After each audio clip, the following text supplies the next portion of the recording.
never really had an actual feud with him, but I know you had a series of matches with Bret Hart. You even had the Monday Night Raw where Lawler went up and yelled at his parents and stuff. Good payday. Yeah.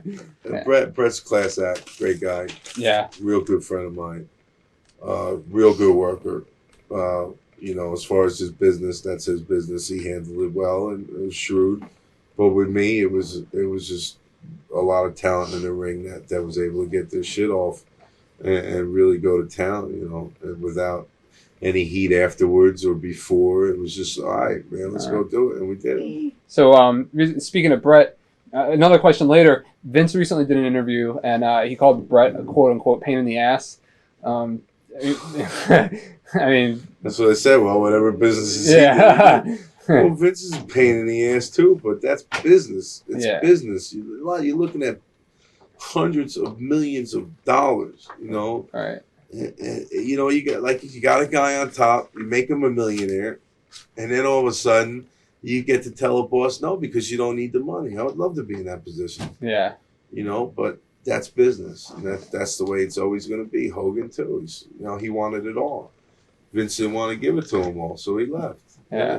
And Michaels, he didn't want to drop the strap. Yeah. Well, he had to, you know, or he would have got killed. The guys would have beat him up. But it's a business. That's where the political comes in. It's very political now because there's so much money involved.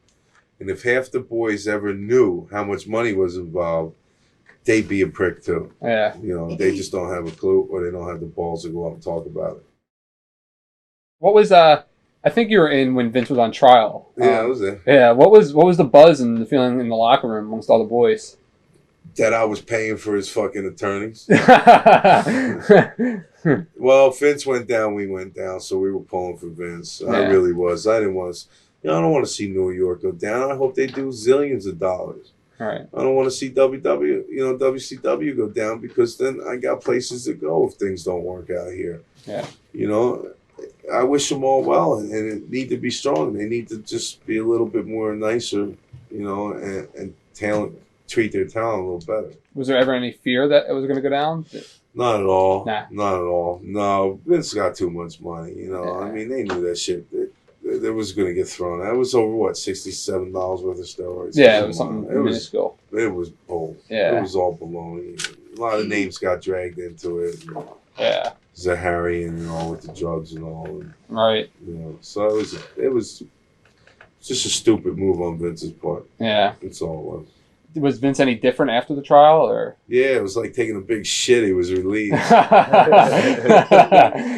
No, Vince just was happy. You know, I tell you, that boy's got more gray hair now than I've ever seen. You know, but just a lot of different things. You know.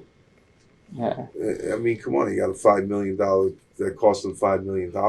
Yeah. You know, what cost us $5 million? It cost him a dime. All right. That's the problem with New York. It never cost him nothing. It cost the boys. Yeah. Hogan makes a movie, we pay for it. You know, Vince goes to court, we pay for it. You know, the WWF fails, we pay for it. Yeah. You know, so everything he touches, except for in the wrestling world, everything outside of it turns to shit. Yeah. That's his track record. What was knowing both of them and working in their environment? What was your take on the whole Bret and Shawn situation? Wow, they hated each other. But there again, you got two kids that are millionaires. And it's political and a power struggle. Yeah.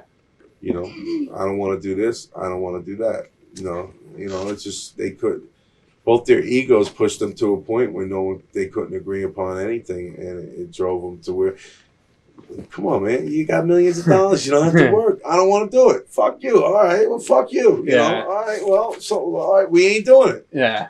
You know, it even got to the point where even Bob Backlund, who's the nicest guy in business, you know, his talent may have not have been, you know, up to par for our era, but his attitude and his respect factor and the way he handled himself, the guy is pure saint. Dynamite people, and he even, if he worked with Shawn, he was going to stretch him. Believe me, Bobby is no punk. Yeah. Bobby's tough dude, man. You know, it's just Shawn just was able to push people to the point where whoever worked with him, they wanted to kill him.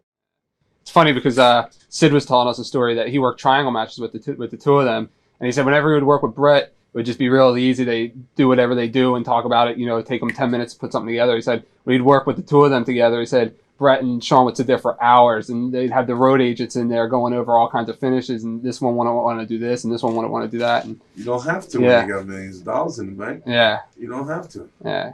And he said it's like working with one-on-one is night and day, and working with the two of them together. You know, or, Yep. but Yeah. No, one-on-one, because they're not doing the job. yeah, So yeah. they're easy to get along with. But, you know, if they had to do something to return a favor, they ain't doing it. You think the Vince and Bret thing was a work? I honestly think that the whole thing's been a work with the outsiders, and it's like, all right, go down there, make all the money you can make, bleed Ted Turner dry, Yeah, you know, and then when it's over, come on back and talk bad about me. And so when you do come back, the business is better. yeah, So I think Vince is smart enough to do stuff like that. But now it was successful, you know, yeah, and they're all making $1 million, 900,000. Yeah, it's ridiculous. yeah. Ridiculous amount of money. They're making $950,000 a year, and they're miserable. They talk about how they want to come back to New York for what? 300,000? What the hell's wrong with that picture, man? Yeah. Give me 950 a year for 3, 4, 5 years. You know, I'll look at the lights every night.